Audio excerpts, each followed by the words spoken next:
So hey guys, আজকে আমরা করছি flat bench press.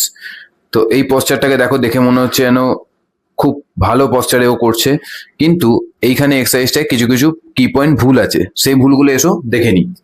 First, wrist সোজা থাকবে, রিস্টে কোনো ফোল্ড থাকবে না, পায়ের অ্যাঙ্গেল ফ্লোরের সঙ্গে 90 ডিগ্রি অ্যাঙ্গেলে থাকবে, কোর টাইট থাকবে, কোমরের তলায় কোনো আর্চ হবে না, ওটাকে যতটা পারবো আমরা টাইট করে রাখার চেষ্টা করব। দেন আপ, অ্যান্ড বারবেলটা থাকবে আমাদের চেস্টের মিডল চেস্টের সামনে। এবার আমি আস্তে আস্তে এখানে ওয়েট নামবে অ্যান্ড দেন স্লোলি আউট। যখন ওয়েট নিচে নামছে তখন আমরা ইনহেল করব, অ্যান্ড ওয়েট যখন আমরা উপরে গিয়ে মাসেলকে কন্ট্রাক্ট করছি তখন আমরা এক্সেল করব। এই পজিশনে আমাদের এক্সেল হবে।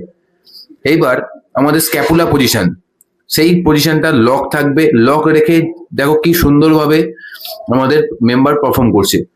তো এইভাবেই অ্যাকচুয়াল বেঞ্চ প্রেস পারফর্ম করতে হয়। সো ভালো লাগলে একটা লাইক, কমেন্ট, শেয়ার করে দিও। Thank you so much.